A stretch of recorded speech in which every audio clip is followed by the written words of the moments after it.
This Day in Sports History. And welcome back to This Day in Sports History. It's July 11th, and on this day in 1970, it was one of the most devastating misses in golf history. Doug Sanders was a colorful golfer. You could not miss him on the golf course. He was a rainbow of color in the dull gray of the PGA. He had a closet full of color-coordinated outfits, which earned him the moniker the Peacock of the Fairways. Esquire magazine named him one of the top 10 best jocks in 1972. He was a guy who was equally comfortable hanging out with Sinatra or Dean Martin or Bob Hope as he was with Palmer and Nicklaus. He won 20 PGA tournaments, but despite the shots he had to hit, the putts he had to make to win 20 times on tour, Doug Sanders is known more for the putt he missed on this day 54 years ago. It was the Open Championship at St. Andrews. After 3 rounds, Lee Trevino had a 2-shot lead over the trio of Jack Nicklaus, Sanders, and the 1969 Open winner, Tony Jacklin. Sanders was paired with Trevino in the final group of the day for Saturday's final round, and he was decked out in a coordinating purple combo of sweater, slacks, and matching purple golf shoes. It was a windy day on the east coast of Scotland, and Trevino struggled a bit with the blustery conditions, shooting 77 to fall a couple of shots off the pace. Even though Sanders looked great on the golf course, his golf swing was a bit unconventional. He slashed at the ball with a 3/4 compact swing. After a brilliant bunker shot at 17, coming to rest within 6 inches to save par, and then Nicklaus's long birdie attempt at 18 just missing, it left Sanders needing only a par at the 18th to secure his first major tournament title. And after the past few years he'd had on the PGA Tour, it was surprising that he was in this situation at all. He had been in a major slump, so much so that he had to actually go back through qualifying school to get his tour card back. The 18th hole at St. Andrews is the Old Tom Morris hole. It's only 358 yards in length with a wide open space to hit your tee shot, and an enormous undulating green. Well, after his tee shot, he had only a short iron into the green, but he did not hit it very well. It went past the hole by a good 50, 60 feet. He was left with 2 putts from that distance to win. His downhill breaker came up about 30 inches shy. Trevino rolled in his 15-footer for his par and then stepped back to allow Sanders to soak in the moment and roll in his putt for the win. But what happened next was heartbreaking. It was not a straight putt. It had a little left-to-right break to it.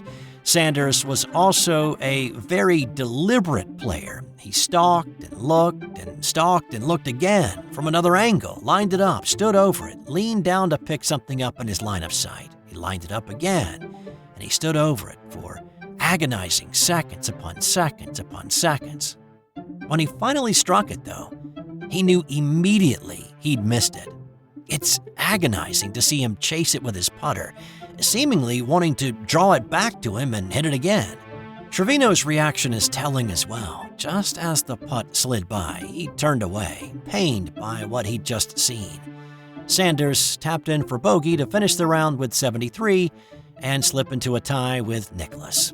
Sanders and Nicklaus played an 18-hole playoff the next day, with Nicklaus parring the first 15 holes, and he was up by 4 shots at one point. Sanders birdied 18 in the Sunday playoff, but so did Nicklaus, who was 1 shot better than Sanders. For Nicklaus, it was his second claret jug of the 3 he would win in his career.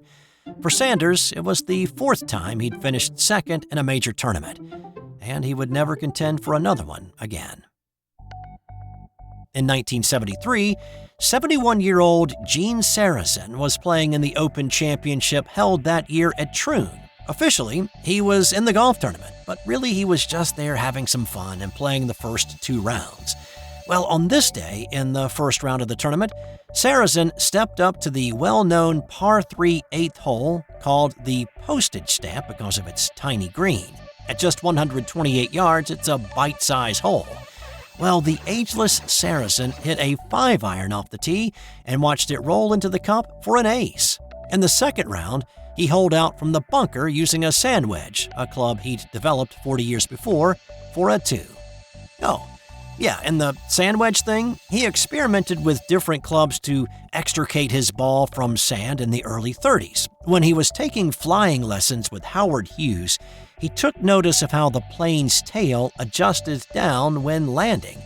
And that seemed to get the gears working in Sarazen's analytical mind.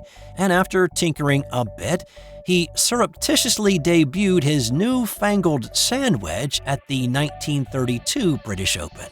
Oh, by the way, Sarazen also happened to win the 32 Open Championship with his secret weapon cloaked amongst his other niblicks. And in 1914, Babe Ruth made his major league debut on this day as a pitcher for the Boston Red Sox. He pitched a solid 7 innings against the Cleveland Indians, allowing 8 hits and 2 earned runs. Ruth went 0 for 2 at the plate, but he didn't really need to do more. Boston won 4-3, and the Babe picked up his first major league win. This was one of just 4 games he appeared in that season as a 19-year-old rookie. And on this day in 1967, it was the longest Major League Baseball All-Star Game in terms of innings ever played. The National League All-Stars scored 1 in the second inning when Philadelphia's Dick Allen hit a solo shot. The Americans tied it up in the 6th when Baltimore's Brooks Robinson hit a home run with none on. It stayed that way until the 15th inning when Cincinnati's Tony Perez connected on a catfish hunter fastball for another solo shot. The American League could not match it in the bottom half, and the Nationals won 2-1. The 15 innings stood alone as the longest All-Star game until 2008, when another 15-inning Midsummer Classic was played. The 2008 game also lasted 4 hours 50 minutes, making it the longest by time as well. And time now for today's non-sports fun fact.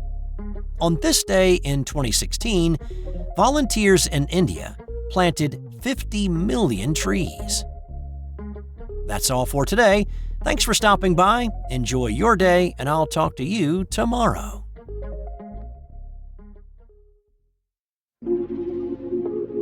This has been an original Thrive Suite production.